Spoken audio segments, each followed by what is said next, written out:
नमस्कार। कक्षा 11वीं हिंदी एच अभिव्यक्ति और माध्यम का हम पाठ नंबर 1 पढ़ेंगे। उसका नाम है विभिन्न माध्यमों के लिए लेखन। ये कक्षा 11वीं में भी इसके प्रश्न आते हैं और कक्षा 12वीं में भी आते हैं। अब बच्चों हम पढ़ेंगे सबसे पहले विभिन्न माध्यमों के लिए लेखन।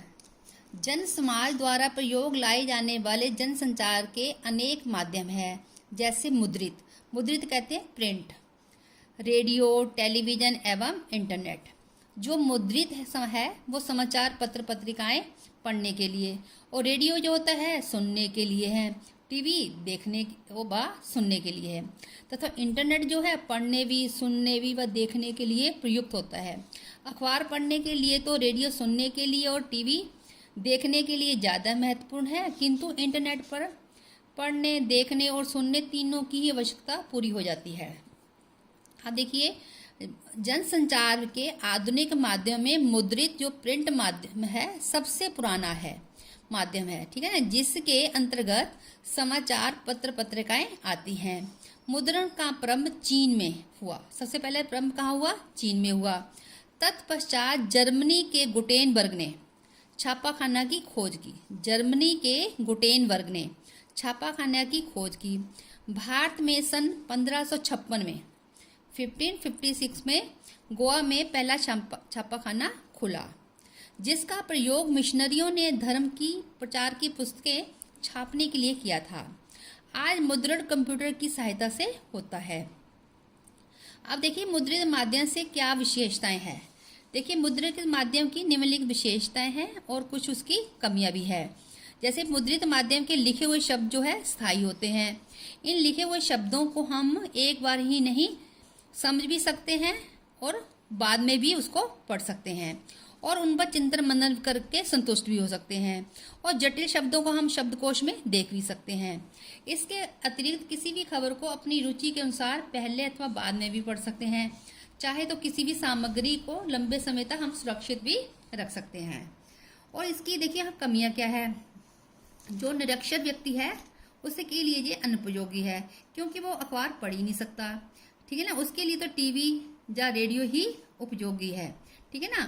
जो अखबार जो है समाचार पत्र है वो निश्चित अवधि के बाद आता है, 24 घंटे के बाद आएगा, सप्ताह के बाद आएगा या मासिक आएगा। लेकिन जो रेडियो में समाचार वगैरह तो आते ही रहते हैं और सुनते ही रहते हैं। किसी की खबर या रेडियो में प्रकाशन के एक डेडलाइन होती है, एक निश्चित सीमा होती है, सीमा होती है, महत्व की जगह उपलब्धता के अनुसार होती है। किसी भी खबर को स्थान दिया जा सकता है। मुद्रित माध्यम में अशुद्धि होने पर सुधार हेतु हमें अगले अंक की प्रतीक्षा करनी पड़ती है।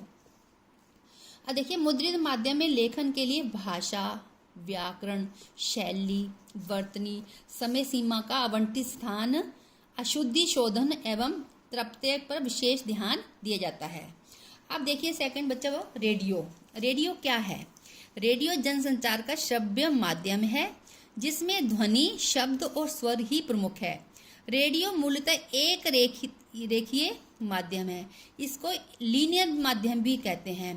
रेडियो समाचार की संरचना समाचार पत्रों तथा टीवी की तरह उल्टा पिरामिड शैली में आधारित होती है, ठीक है, जिसमें अखबार की तरह पीछे लौटकर सुनने पढ़ने की वो सुविधा नहीं होती है। जैसे अखबार में हम पीछे मुड़ के दे सकते हैं, रेडियो में ऐसा नहीं है, ठीक है ना। अब देखिए उल्टा पिरामिड शैली क्या है। उल्टा पिरामिड शैली में समाचार पत्र का सबसे महत्वपूर्ण तथ्य सबसे पहले लिखा जाता है, उसके बाद हम घटते हुए में लिखते हैं। दूसरे तथ्यों में सूचनाओं को बताया गया है, अर्थात कहानी की तरह क्लाइमैक्स अंत में नहीं, वर्ण खबर के अंत में ही आ जाती है। इस शैली के अंतर्गत समाचारों को 3 भागों में विभाजित किया गया है। देखिए ये उल्टा पिरामिड क्या है, ऐसे है। ये पार्ट है हमारा क्या है, इंट्रो, इसको मुखड़ा भी कहते हैं, या समाचार का मुख्य भाग भी कहते हैं। ये है बॉडी, इसको कहते हैं घटते क्रम में इसका विस्तृत ब्यौरा होना चाहिए, और लास्ट में क्या होना चाहिए, समापन। अधिक महत्वपूर्ण ना होने पर अथवा स्पेस ना होने पर उसे काटकर हम छोटा भी कर सकते हैं। और आगे देखिए बच्चे समाचार लेखन की बुनियादी बातें क्या है।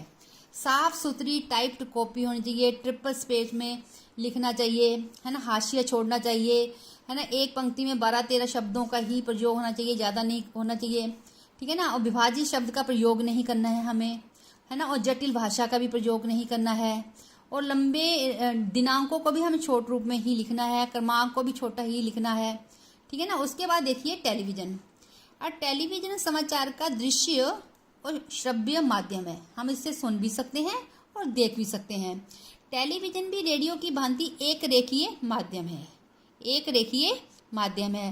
टीवी में शब्दों व ध्वनियों की अपेक्षा तस्वीरों का महत्व अधिक है। टीवी में शब्द दृश्यों के अनुरूप तथा अनेक सहयोगी के रूप में चलते हैं। टेलीविज़न में हम कम से कम शब्दों में अधिक से अधिक खबर सुनने की शैली का प्रयोग करते हैं। अतः टीवी में समाचार लेखन की प्रमुख शर्त दृश्य के साथ लेखन है। अब बच्चों देखिए, टीवी खबरों के प्रमुख चरण कौन कौन से होते हैं। प्रिंट अथवा रेडियो की भांति टीवी चैनल समाचार देने का मूल आधार सूचना देना है। टीवी में सूचनाएं कैसे आती हैं देखिए। फ्लैश, जिसको कहते हैं breaking news, dry anchor, phone in, anchor visual, anchor white, live, anchor package. अब देखिए टीवी की विशेषताएं क्या है।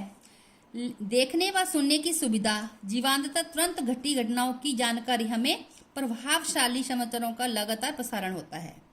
कमियां क्या है इसकी देखिए। भाषा शैली के स्तर पर अत्यंत सावधानी, वाइट का ध्यान रखना आवश्यक है। कार्यक्रम का सीधा प्रसारण कभी कभी सामाजिक उत्तेजना को भी जन्म दे सकता है, ठीक है ना। आगे देखिए, रेडियो और टेलीविजन समाचार की भाषा कैसी होनी चाहिए। देखो बच्चों, इनकी भाषा ऐसी होनी चाहिए कि क्लिष्ट नहीं होनी चाहिए, कठिन नहीं होनी चाहिए, सरल होनी चाहिए और छोटे छोटे वाक्यों का प्रयोग होना चाहिए, ठीक है ना। और समासी या मुहावरों शब्दों का प्रयोग नहीं करना चाहिए। और जो उच्चारण करने में दिक्कत आए और पढ़ने में जबान लड़खड़ाए, ऐसे शब्दों का इस्तेमाल नहीं होना चाहिए। अब बच्चों देखिए, इंटरनेट क्या है। इंटरनेट जो हम सब आजकल यूज कर रहे हैं, इंटरनेट के माध्यम से सब चीजें हमें जानकारी मिल जाती है। इंटरनेट की दीवानी नई पीढ़ी को सब समाचार पत्र छपे, सब समाचार जो भी है आपको इंटरनेट पर ही सुनने को मिल जाते हैं और अपडेट रखने के लिए भी बन गया है। अब इंटरनेट पत्रकारिता, ऑनलाइन पत्रकारिता, साइबर पत्रकारिता, वेब पत्रकारिता, कोई और भी कुछ ऐसे कह सकते हैं। इंटरनेट द्वारा हम सूचना, मनोरंजन, ज्ञान तथा निजी व सार्वजनिक संवादों का आदान प्रदान कर सकते हैं। फिर देखिए, इंटरनेट द्वारा जहां हम सूचनाओं, मनोरंजन, ज्ञान तथा निजी व सार्वजनिक संवादों का आदान प्रदान कर सकते हैं। और इंटरनेट का प्रयोग समाचारों के लिए किया जाता है, ठीक है ना। धन्यवाद बच्चों, आज हम इतना ही पढ़ेंगे।